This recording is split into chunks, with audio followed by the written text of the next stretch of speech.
90 વર્ષના થઈ ગયા હોય, પોતાના જ હાથેથી સામગ્રીને સિદ્ધ કરે, ઠાકોરજીને એ ભોગ ધરાવે, અને પછી એ જે ભોગ છે એ પ્રસાદ બની જાય, પછી તેને આરોગ્ય, તેને સ્વપાકી સંત કહેવામાં આવે. પોતાના હાથે સામગ્રી તૈયાર કરવી, પેલા મારા ઠાકોરજીને ભોગ ધરાવવું, પછી હું તે ભોજન કરું. ભગવાનને જે ધરાવવામાં આવે તેને પ્રસાદ ન કહેવાય, તેને સામગ્રી કહેવાય. પ્રસાદ કોને કહેવાય? તો કે પ્રભુએ જેનો સ્વીકાર કરી લીધો છે, પછી જે વસ્તુ સ્વીકૃત કરવામાં આવેલી છે એ પ્રસાદના રૂપમાં પરિવર્તિત થાય છે. સામે ઘણી બધી ઈંટો પડી હોય પણ એને મકાન ન કહેવાય, એના માટે તો ચણતર કરવામાં આવે તો તે મકાનના રૂપમાં પરિવર્તિત થાય છે. એ જ મુજબ સામગ્રી ભલે ગમે તેટલી તૈયાર કરી હોય, પણ જ્યાં સુધી પ્રભુને ધરાવવામાં ન આવે ત્યાં સુધી તે પ્રસાદ ન બને. પ્રભુ જે વસ્તુની, જે સામગ્રીની સ્વીકૃતિ કરે છે એ પ્રસાદ બની જાય છે. અને પ્રભુ જે પ્રસાદ ગ્રહણ કરી લે, પછી સૌ પ્રથમ એના ભક્તો પ્રસાદ લે છે, અને પછી જે વધે તેને મહાપ્રસાદ કહેવામાં આવે છે. આપણે ત્યાં આયોજન હોય તો આપણે કહીએ ને મહાપ્રસાદનું આયોજન કરેલું છે. એ મહાપ્રસાદ કેમ? તો કે પેલા ઠાકોરજી સ્વીકારે એટલે તે પ્રસાદ બની ગયો. પછી આપણે સાધુ બ્રાહ્મણોને જમાડીએ, પછી જે વધે તેને મહાપ્રસાદ કહેવામાં આવે.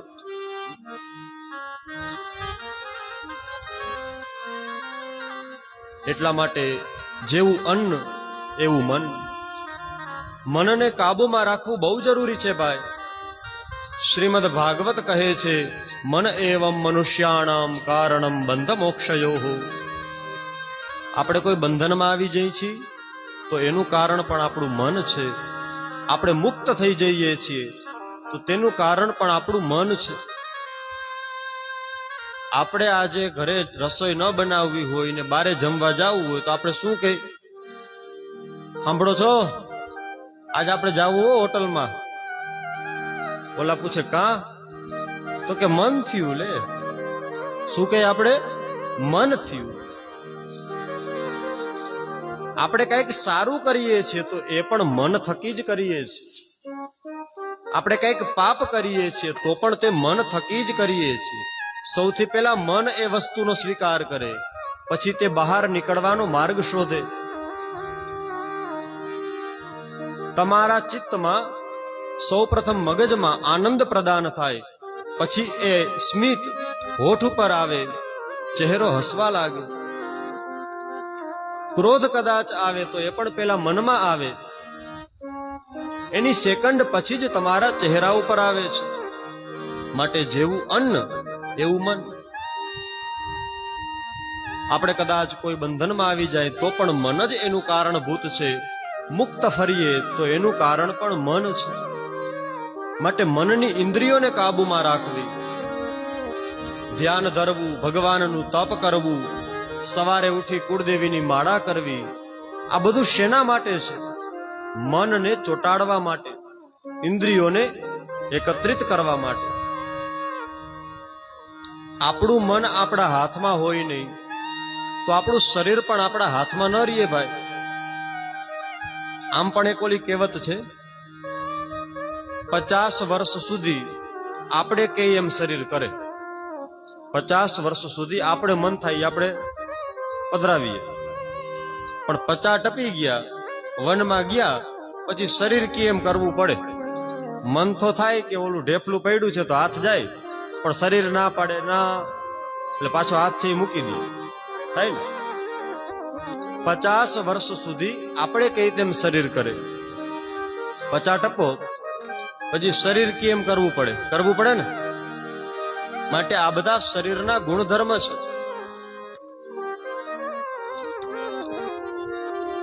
સૌનું કારણભૂત કોઈ હોય તો તે અન્ન અને મન છે.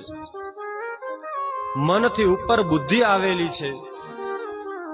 મન, બુદ્ધિ, ચિત્ત અને અહંકાર, આ ચારને અંતઃકરણના ધર્મ કહ્યા છે. અંતઃકરણના 4 ધર્મ છે: મન, બુદ્ધિ, ચિત્ત અને અહંકાર. માટે ભગવાનના નામનો આધાર લેવો. કોઈ સબરીની જેમ રામ નામનો જાપ કરે તો આંગણે રામ પધારે. કોઈ મીરા બની કૃષ્ણને પોકારે કે મેરો તો ગિરધર ગોપાલ, તો એ કૃષ્ણ અવશ્ય એની સેવાનો સ્વીકાર કરે. નરસિંહ મહેતા બની અને વૈષ્ણવોના પદનું ગાન કરે. વૈષ્ણવજન તો તેને કહીએ જે પીડ પરાઈ જાણે રે. તો ત્યાં પણ પ્રભુ આવી જાય, તેના કામ કરી દે. નવા પ્રકારની ભક્તિનું વર્ણન છે. એમાંની પહેલી જ જે ભક્તિ છે એ છે શ્રવણ ભક્તિ. સાવ આપણે નવા હોય અને કાંઈ કરતા ના આવડે તો કથા સાંભળવી, કીર્તન સાંભળવા. આપણાથી તપ ન થઈ શકે, આપણાથી ધ્યાન ન થઈ શકે, પણ સાંભળવું એ બધા માટે સરળ બને છે. એટલા માટે સપ્તસતીમાં પણ કહ્યું છે, શ્રુતમ હરતિ પાપાની. સાંભળવાથી પાપોનું શમન થાય છે.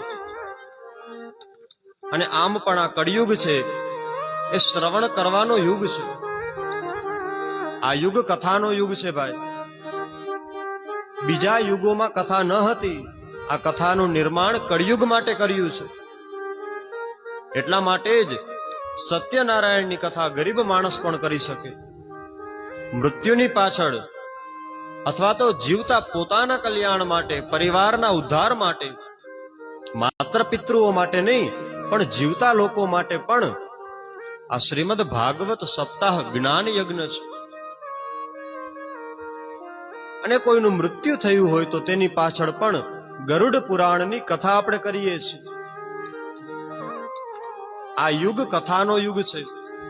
આ યુગમાં માણસ બીજું કાંઈ ન કરી શકે, પણ જો તે કથા શ્રવણ કરે છે તો પણ તેના પાપો બળીને ભસ્મ થઈ જાય છે. માટે પહેલી ભક્તિ કોઈ હોય તો તે શ્રવણ ભક્તિ છે. જોજો તમે, બાળક હોય નનકડું, બાલ મંદિરમાં બેસાડીએ તો તરત એને ઓલું પાટી પેન ને એવું ના આપે. છોકરાઓને કે અહીંયા તમે બેહાડો, જે કરે પણ ખાલી બેહાડો. છોકરાઓ બેઠા હોય એને નાસ્તો આપે, એને ભજન ને એવું સંભળાવે, એને પ્રાર્થના સંભળાવે. પણ ટીચર શું કહે, અત્યારે આને બેસાડો. એટલે પેલા એકાદ વર્ષ સુધી એને બધું સાંભળવાનું જ, સાંભળી અને શીખી જાય. માટે પહેલી ભક્તિ હોય તો તે શ્રવણ છે. એના પછીની જે ભક્તિ છે એ કીર્તન છે. બીજી ભક્તિ એ કીર્તન ભક્તિ છે. એકલા આપણું મન ન ચોટે તો પરિવારને ભેગો કરવો, પાડોશીઓને ભેગા કરવા, મિત્રોને ભેગા કરવા, સંબંધીઓને ભેગા કરવા, પણ સાથે મળી અને કીર્તન કરવું. આપણા ગામડાઓમાં તો થતું જ હોય. ઘણી વખત રામધૂન હોય, ઘણી વખત ભજન રાખ્યા હોય. અહીંયા તો રોજ ભજન થાય છે ને, પ્રતિ દિવસ કથા પણ થાય અને રાત્રે ભગવાનના ભજન પણ થાય છે. કારણ કે આ સમય છે, સમયે શોભા હોય. માટે ભગવાનના નામનો આધાર લેવો, કીર્તન કરવું એ બીજા પ્રકારની ભક્તિ છે. ત્રીજું છે ભગવાનનું સ્મરણ કરવું. ભગવાનનું સ્મરણ કરો છો તો પણ પ્રભુ તમને, જો સંસારમાં નિયમ છે હું ભગવાનને યાદ કરું તો ભગવાન મને યાદ કરે. તમે ભગવાનની ભક્તિ કરો તો ભગવાન પણ તમને યાદ કરે. સંસારનો આ નિયમ છે. આપણે ક્યાંય વ્યવહારમાં ગયા હોય તો આપણે ત્યાં કોઈ મહેમાન આવે, બસ આ જ છે. જો સુખના સમયે તમે ભગવાનને યાદ કર્યા હોય તો દુઃખ પડે ત્યારે કાંઈ ન કરવું પડે, ભગવાન આપ મેળાવીને ઉભા રહીએ છે. પણ સુખમાં યાદ કરીએ તો ને, એના માટે યાદ કરવા પડે. સુખ में सुमिरन सौ करे, दुख में करे न कोई. दुख में सुमिरन सौ करे, सुख में करे न कोई. जो सुख में सुमिरन करे तो दुख कहां से हो. આપણે કોઈ દી જાતા ના હોય મંદિરે, પણ જ્યોતિષાચાર્ય પાસે જાય વાત કરીએ, આમ તકલીફ છે શાસ્ત્રીજી, કઈક ઉપાય હોય તો આપજો. જો ઉપાય આપવામાં આવે, કોઈ દી ન જતો હોય પણ ઉપાય આપે તો શિયાળામાં 6 વાગે મંદિરે જાય. કેમ? તો મારું કામ થઈ જાય. માટે દુઃખમાં તો બધા જ લોકો ભગવાન પાસે જાય છે, સુખમાં જાય એ ભગવાનનો સાચો ભક્ત કહેવાય. તમે સારી સારી વાતો કરો, પ્રેમની વાતો કરો તો બધાયને તમે ગમો જ, પણ તમે કઈક વાત કરો એવી કે સામેવાળાને ન ગમે તો પણ તે પ્રેમપૂર્વક તમારી યારે વર્તન કરે તો એ તમારો સગો કહેવાય, તો એ તમારો મિત્ર કહેવાય. જો કઈ સારું આયોજન હોય, લગ્ન પ્રસંગ હોય, પાર્ટી હોય તો કેટલાય બધા મિત્રો આવી જાય ને. પણ કંઈક જરૂરિયાત છે, કંઈક બીમારી છે, કંઈક આવશ્યકતા છે અને અડધી રાતે પેલો ફોન ઉપાડે તો તેને સાચો મિત્ર કહેવાય. મિત્ર એસા કીજીએ જો ડાલ સરીખા હોય, સુખ મેં પીછે ઓર દુઃખ મેં આગે હોય. મિત્ર કેવો હોવો જોઈએ? બધાએ સિરિયલોમાં જોયું જ હશે, સૈનિક પાસે તલવાર પણ હોય અને ઓલી ઢાલ પણ હોય. ગોળાકાર હોય ને થાળી જેવો, એને ઢાલ કહેવાય. યુદ્ધ કરવા જવું હોય, સામેથી પ્રહાર આવવાનો હોય તો તે ઢાલ આગળ આવી જાય, પણ જો કાંઈ ન હોય તો તે ઢાલ હોય પાછળ વાહે બાંધેલી હોય. આવા મિત્રને સાચા મિત્ર કહેવામાં આવે. ફેસબુકમાં તો ઘણા ફ્રેન્ડ હોય, પાર્ટી કરવામાં તો ઘણા આવી જતા હોય, પણ તકલીફ પડે અને જે પેલો દોડતો આવે તો તેને સાચો મિત્ર કહેવાય, તેને પાકો મિત્ર કહેવાય. સુદામો દોડતો આવતો હોય તો કૃષ્ણને ખબર પડી જ જાય કે મારો મિત્ર આવે છે. એ પણ સામેથી ને દોડે, ભલે તે ગરીબ છે પણ મારો મિત્ર છે, લેવા માટે દોડે, તો તેને મિત્ર કહેવાય. કર્ણને ખબર છે કે હું ખોટા પક્ષમાં છું. દુર્યોધન એ પાપી વ્યક્તિ છે, ખોટો માણસ છે, પરંતુ જ્યારે મારે જરૂર હતી ત્યારે દુર્યોધને મને અંગ દેશનો રાજા બનાવ્યો હતો. સૌથી પહેલી વખત મારી મિત્રતાનો કોઈ સ્વીકાર કર્યો હોય તો તે દુર્યોધન હતો. માટે ભલે નરકમાં જવું પડે પણ મિત્રને નહીં છોડું, મિત્રને દગો નહીં આપું, નરકમાં પણ જવા તૈયાર છું. માટે કર્ણને નરકમાં તો જવું જ પડ્યું, પરંતુ જ્યારે મિત્રતાની વાત આવે તો કર્ણનું પણ નામ લેવામાં આવે. માટે એવા મિત્ર હોવા જોઈએ. એ મિત્ર એટલે કોઈ દોસ્તાર જ મિત્ર છે એમ નહીં, પતિ પત્ની પણ એકબીજાના મિત્ર હોય છે. ભાઈ ભાઈ પણ એકબીજાની સાથે મિત્ર જેવો વ્યવહાર કરી શકે. મિત્ર કોને કહેવાય? જે તમારી પર્સનલ વાત તમે કોઈને ન કહી શકો, ઘરે પણ ન કહી શકો, એ વાત કહેવા માટેનો એક ખજાનો, એને કહેવામાં આવે મિત્ર. વાતને સાચવવાની તિજોરી, એને કહેવાય મિત્ર. પુરુષ હોય એ ક્યારેક દુઃખની વાત કોઈને ન કહી શકતો હોય, પણ પોતાના મિત્ર પાસે વાત ઠલવે તો હૈયામાં કંઈક શાંતિ થાય. માટે મિત્ર આવા હોવા જોઈએ.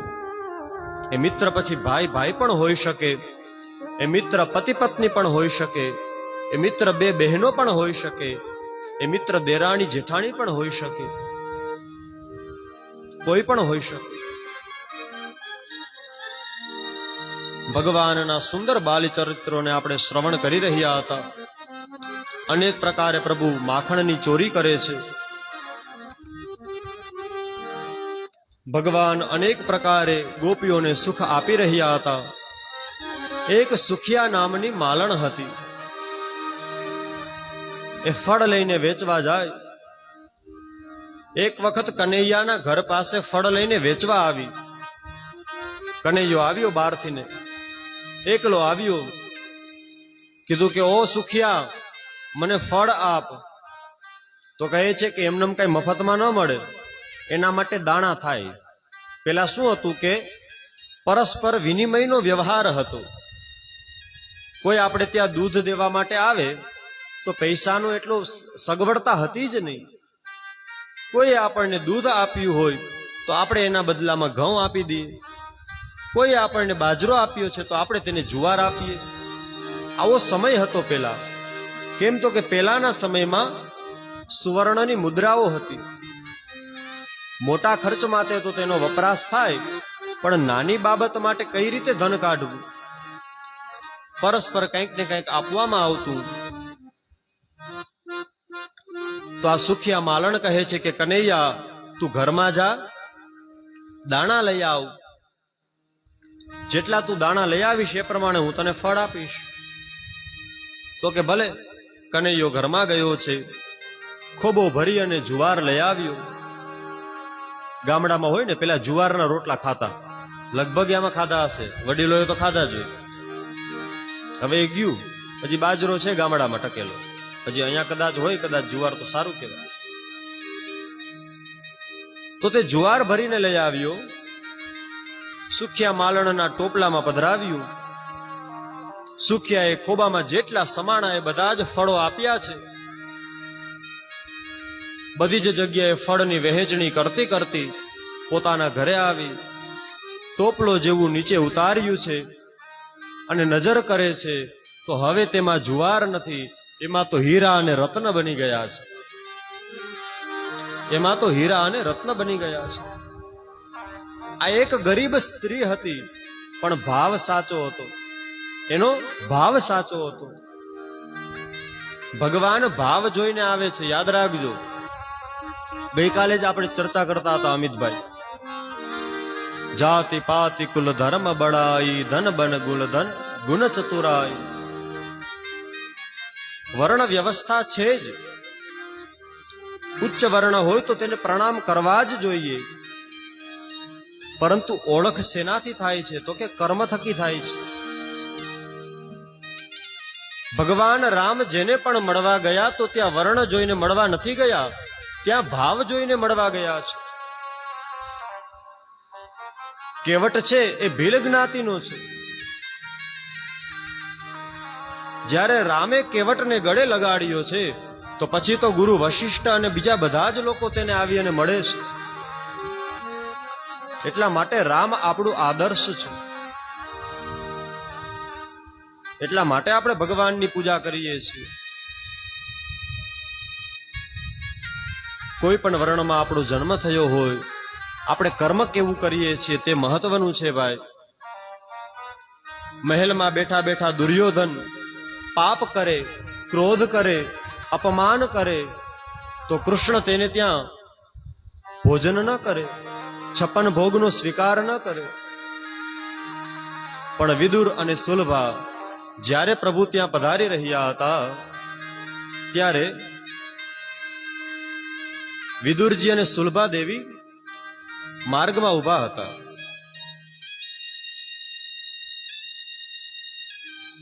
માર્ગમાં ઉભા હતા. બધા વિચાર કરે છે કે કૃષ્ણ ભગવાન આવી રહ્યા છે, તેનું તો રાજાની જેમ સ્વાગત થાય છે, આપણી સામું તો જુએ કે ન જુએ ભાઈ. ભગવાનની નજર પડી છે. સુલભા દેવી ઉભા છે, વિદુરજી ઉભા છે. પ્રભુ જાણે આંખોથી ને કહી રહ્યા છે કે દુર્યોધનને ત્યાં શાંતિદૂત બનીને જાઉં તો છું, પણ હું થવાનું છે એ મને ખબર છે, એટલે તૈયારી કરી રાખજો, ભાજી ખાવા આવું છું. જાણે નેત્રથી પ્રભુ કહી રહ્યા છે. પ્રભુ શાંતિ રાખવા માટે આવ્યા જ હતા. એ દ્વારિકાના નાથને, જગન્નાથને શું ન ખબર હોય? બધી જ ખબર હોય. છતાં પણ તેઓ પ્રયત્ન કરવા આવે છે. કોના માટે? પોતાના માટે નહીં, પાંડવો માટે પ્રયત્ન કરવા આવે છે. પણ આ અભિમાની વ્યક્તિ વાત સાંભળવા તૈયાર નથી, પણ ભગવાનને જમાડવા ઈચ્છે છે. જ્યારે દુર્યોધને કહ્યું કે દ્વારકાધીશ તમે અમારે ત્યાં ભોજન તો કરતા જાઓ, બપોરનું ટાણું છે, ત્યારે ભગવાને કહ્યું વાત તો એકેય માનવી નથી અને જમાડવો પ્રેમથી છે. તો એ જમાડે એમાં પણ ભરોસો કેમ કરવો? કદાચ કંઈક નાખી દીધું હોય તો ઠીક છે, એ તો ભગવાન છે, ત્યાં તો એની તાકાત પણ નથી કે ભગવાનને પરેશાન કરી શકે. ભગવાનની ઈચ્છા વગર એક પાંદડું પણ ન હલે. તેરી કૃપા બિના ન हिले એક ભી અણુ. છતાં પણ પ્રભુ હસ્તિનાપુરમાં પ્રવેશ કરે, પાંડવો વતી પ્રયત્ન કરે, વિદુરજીના આંગણે આવી અને પ્રેમપૂર્વક ભાજીનું ભોજન કરે. કેમ તો કે ભગવાન ભાવને વશ થઈ જાય છે. માટે આપણા આગળ કંઈ જ ન હોય, કાંઈ ચિંતા નહીં કરવાની, ભગવાનને ભાવ આપવો. આપણી પાસે શું છે શું નથી એ હું જાણું, મારો નાથ જાણે, પણ ભાવપૂર્વક પ્રેમપૂર્વક ભગવાનની સેવા કરવી જોઈએ. કહે છે કે પ્રભુ હવે ગોકુળથી ને વૃંદાવન જવાની ઈચ્છા કરે છે. કનૈયો 5 વર્ષનો થયો. ગોકુળમાં તો મોટા મોટા ઉત્પાતો થવા લાગ્યા છે. ઉપનંદજી નામના ગોવાળે સૂચન કર્યું, આપણે અહીંયાથી ને વૃંદાવન જઈએ. ભલે મહારાજ.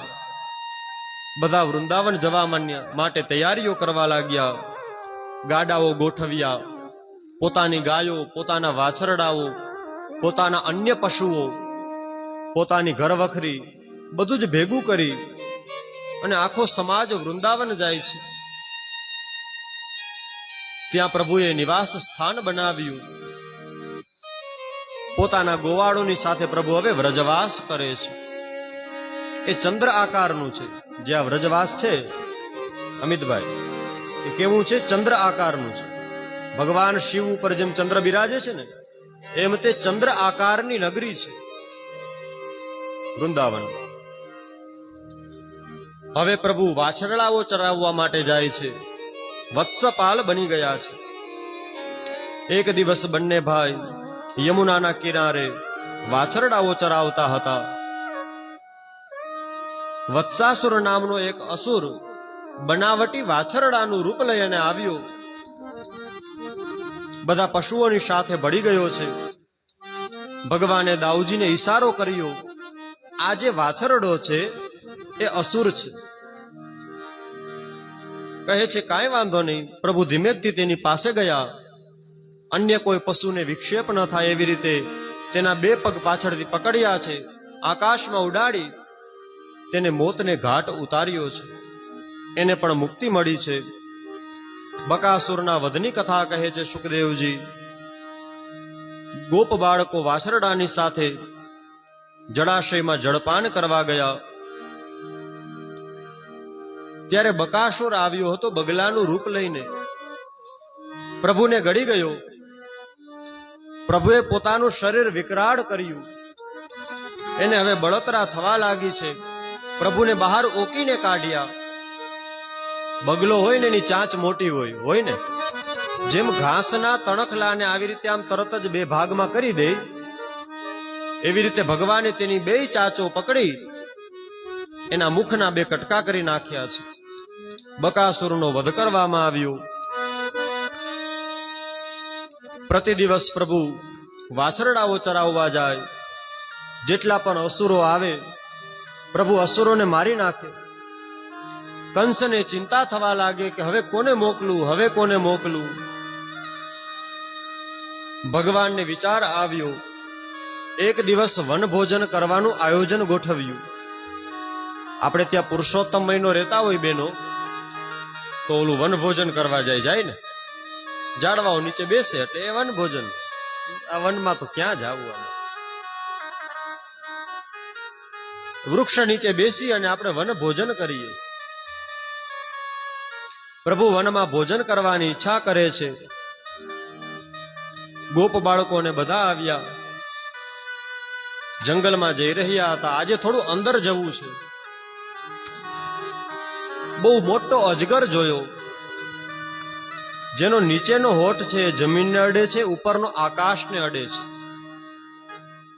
ગોવાળોએ કીધું, કનૈયા, આ કોઈક નવી ગુફા છે, અમે જોઈ નથી.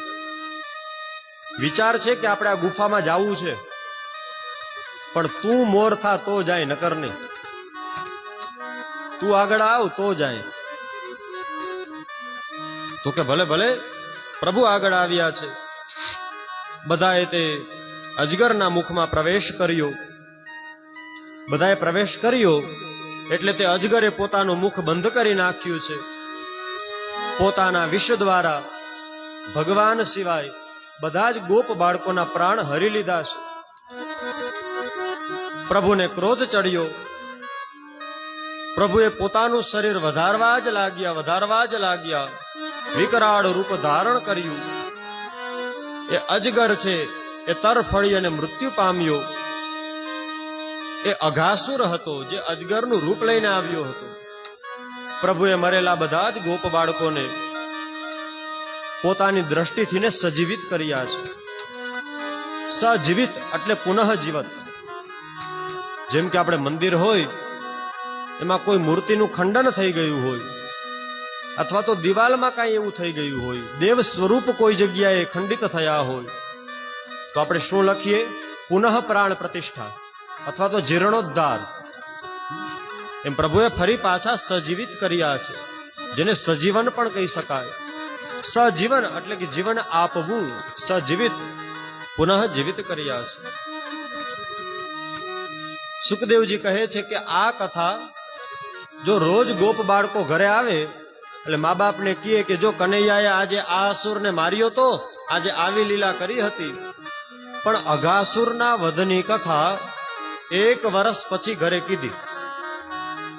કેટલા ટાઈમ પછી કીધી? 1 વર્ષ પછી. આટલો ટાઈમ જીરવી કેમ હૈકા? પરીક્ષિત કહે છે કે પ્રભુ આ મને સમજાતું નથી, થોડુંક વિસ્તારથી સમજાવો કે આવું કેમ થયું. પ્રભુ કહે છે ચાલો તમને વિસ્તારથી કથા સંભળાવું. અઘાસુરને માર્યા બાદ બધા ગોપ બાળકોને જીવિત કર્યા. હવે જે વનભોજન કરવાનું હતું એનો સમય થયો. બધા ભોજન કરવા માટે બેઠા છે. પોતાના મિત્રોની સાથે પ્રભુ ભોજન કરે છે. કોઈ મધુમંગલ કહે છે કે પ્રભુ બધાને તો દહીં આવ્યું, મને નથી આવ્યું. તો પ્રભુ પોતાનામાંથી દહીં એને આપે. પછી ત્યાં પણ એક શ્રીદામા નામનો એક મિત્ર હતો. ઓલા સુદામા, આ શ્રીદામા. એના હાથમાં થોડું દહીં ચોટેલું હોય છે તો પ્રભુ જઈ અને એ દહીં ચાટે છે. કોઈના ગાલ પાસે છાસ છે તો પ્રભુ ત્યાં છાસ ચાટે છે. બ્રહ્માજીને વિચાર આવ્યો, ત્રિભુવનનો નાથ હોય એ કઈ આવું કામ કરે? કોઈને ચાટે, કોઈનું હેઠું ખાય, આવું પ્રભુ ન કરે. માટે તેમને વિચાર આવ્યો છે, નક્કી કરવા દો કે આ કોઈ ભગવાન છે કે સામાન્ય મનુષ્ય છે. બ્રહ્માજીને વિચાર આવ્યો. બ્રહ્માજી ગયા પૃથ્વી ઉપર. ગાયો ઘણા સમય સુધી ચરવા ગઈ છે પણ પાછી નથી આવી. હજી બધા ભોજન કરતા હતા અને પ્રભુએ ભોજન કરી લીધું હતું.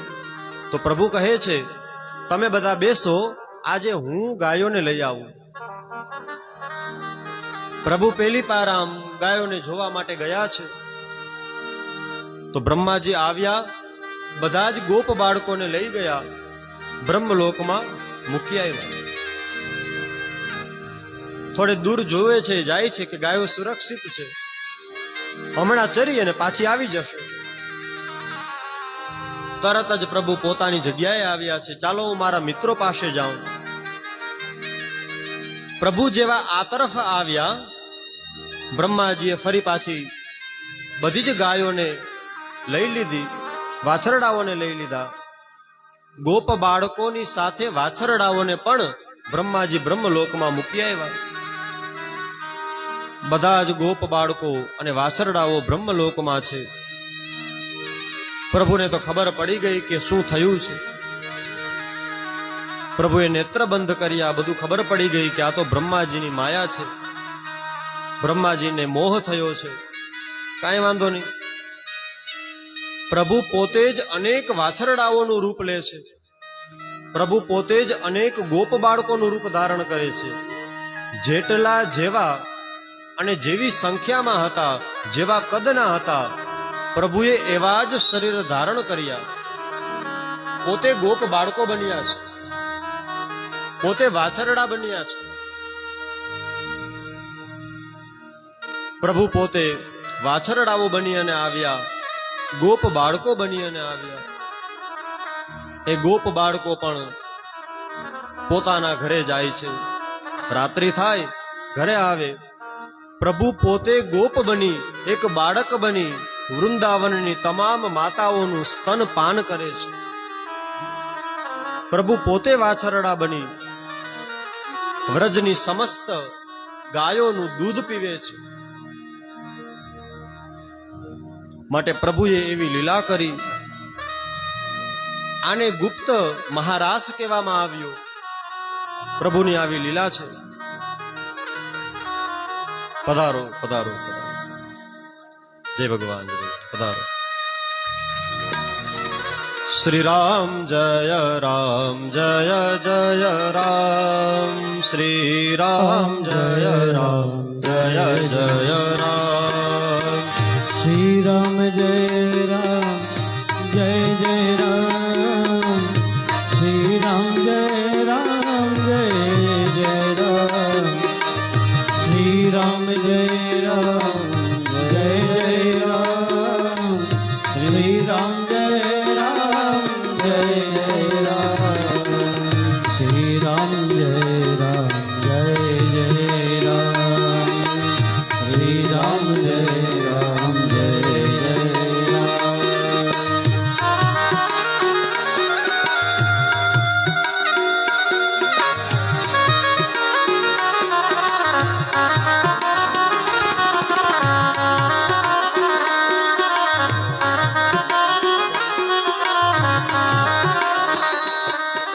હાલો. આપણું બેડગામ અને બહુ જ જાણીતા, આપણું જાણીતું સ્થાન છે. એના માટે કોઈ પરિચય આપવાની જરૂર નથી. છોટે હરિદ્વાર પણ કહી શકાય. આપણા રાજારામ બાપાની પરંપરા પૂજ્ય પરમ વંદનીય શ્રી દેવસી બાપા પધાર્યા છે, તેનું આ વ્યાસપીઠ સ્વાગત કરે છે. તથા સમસ્ત કણજારિયા પરિવાર પણ તેનું સ્વાગત કરે છે. સંતોની પધરામણી એ કથાની સાર્થકતા છે ભાઈ.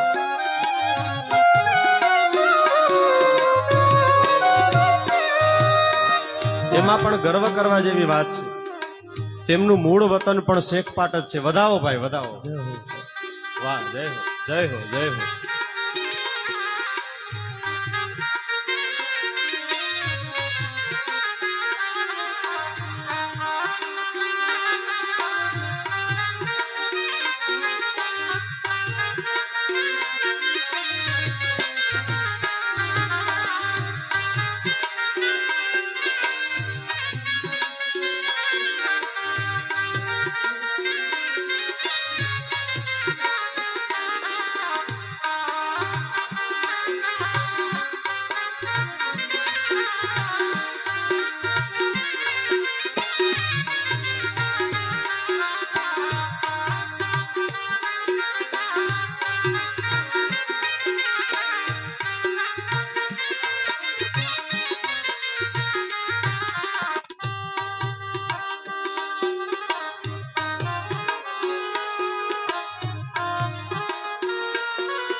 હરિઓમ.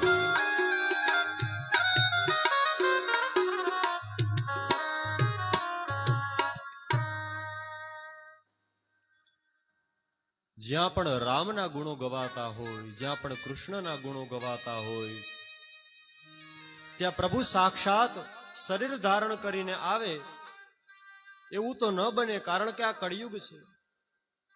પરંતુ કોઈ સંતના રૂપમાં, કોઈ મહાપુરુષના રૂપમાં આપણા આંગણા પવિત્ર કરવા માટે પ્રભુ અવશ્ય આવે છે અને આવે જ છે. આવો કથાના ક્રમને આગળ વધારીએ. બ્રહ્માજી બધા જ ગોપ બાળકોને અને વાછરડાઓને ચોરી ગયા હતા એ જોવા માટે કે હવે જોઉં કે આ કૃષ્ણ શું કરે છે. આ કોઈ ભગવાન છે, પરમ ચૈતન્ય સ્વરૂપ છે કે પછી સામાન્ય મનુષ્ય છે. પ્રભુ પોતે ગોપ બાળકોનું શરીર ધારણ કરે છે. પ્રભુ પોતે વાછરડાઓનું શરીર ધારણ કરે છે. વાછરડા બની પ્રત્યેક વૃંદાવનની ગાયોનું દૂધ પીવે છે. અરે નાના નાના ગોપ બાળકો બની વ્રજની સ્ત્રીઓનું સ્તનપાન કરે છે, પયઃપાન કરે છે. પ્રભુએ કૃષ્ણાવતારમાં વૃંદાવનની બધી જ માતાઓ પાસે એક બાળકના સ્વરૂપમાં ગયા છે.